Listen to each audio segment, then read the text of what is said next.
Buenas, bienvenidos a Terra Mágica. A principios de la década de 1970, el movimiento hippie daba sus últimos coletazos.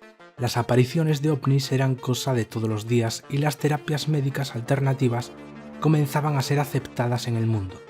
Mientras tanto, en la provincia de Buenos Aires funcionaba con bastante éxito un lugar muy particular, donde se dice que fueron tratados cientos de pacientes con enfermedades graves o terminales. El sitio estaba en un campo a la vera de la ruta 3, kilómetro 77, en la localidad de Cañuelas. Aquellos que llegaron a visitarlo hablan de un extraño hospital donde en las paredes había fotos de platos voladores y la tecnología médica parecía sacada de películas de ciencia ficción, con pantallas fluorescentes y botones luminosos. Dominaban la entrada una enorme escultura de una nave extraterrestre y una placa con un símbolo muy particular, el símbolo de humo. Se trataba de la planta de investigación científica argentina internacional de neurología de Cañuelas, fundada por Carlos Eduardo Jerez, y allí se utilizaba presunta ciencia extraterrestre del planeta humo. El caso de la clínica Humita, cerrada durante la dictadura militar, fue uno de los más notables sucesos en la provincia de Buenos Aires en relación con la ovnilogía y el llamado caso Humo. Según contó hace algunos años el ciudadano de Cañuelas, atraídos por el boca a boca y ante las noticias que publicaban diarios y revistas de Buenos Aires, todos los días arribaban personas aquejadas por graves enfermedades neurológicas, oncológicas o cardíacas. Jerez no era médico, pero tenía dos ayudantes, el doctor Analberto Alcaraz, nacido en Asunción y radicado en Argentina en 1969, y el homeópata y radiestesista Eduardo Salatino, fallecido en 1996. El dueño de la clínica, entre comillas, era un técnico en radio y televisión nacido en Varadero en 1939, que se decía continuador de un proyecto científico integral iniciado en Francia en 1901 por su abuelo materno Gaspar Asprela, que emigrara a ese país en 1927. También decía que era la conexión argentina de los humitas, asegura el ciudadano. Esta clínica tenía el símbolo humo en la entrada, acompañado por una escultura de un plato volador de metal con sus ventanitas, y además tenía una placa en la entrada que decía el Servicio de Inteligencia ONO, a la memoria de los fundadores de esta planta. ONO supuestamente era un servicio secreto alienígena. Con ello, Jerez pretendía ser poseedor de una presunta ciencia extraterrestre que le permitía curar las enfermedades más cruentas. Según afirma el ufólogo francés Jacques Vallée en Revelations de 1991,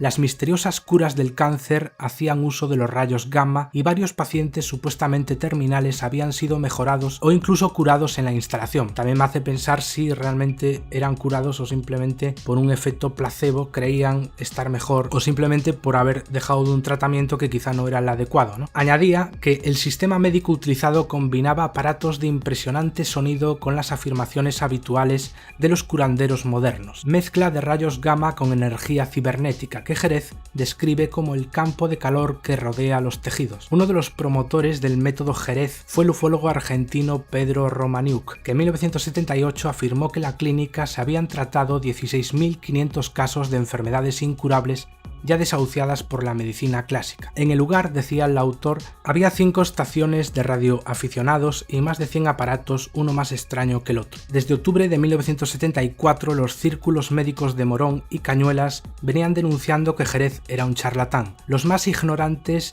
dicen curar con sapos, naipes y yuyos. Estos, en cambio, usan un secador de cabellos y lucecitas de colores, declaró a la revista 7 Días el doctor Somael Arón, del CMC. La clínica fue clausurada en junio de 1976. Alcaraz comentó al ciudadano que hubo inspecciones, no sé si municipales o nacionales, hasta que la dictadura, a través de Ramón Camps, jefe de policía de Buenos Aires en esa época, detuvo a Jerez y lo hizo desaparecer temporalmente. Gracias a las conexiones que había tejido con altos rangos militares a través de los pacientes, logró que lo liberaran. Tras su liberación le prohibieron seguir con su actividad en el país y lo obligaron a cambiar de lugar de residencia. En ese momento había unos 200 pacientes en tratamiento en la planta científica. Jerez desapareció de la vida pública por algunos años. En los 80 fue encargado de una fábrica de papel higiénico llamada ONO, nada menos que el nombre del presunto servicio de inteligencia del planeta humo. Años después parece que volvió a estar relacionado con prácticas alternativas y en 1995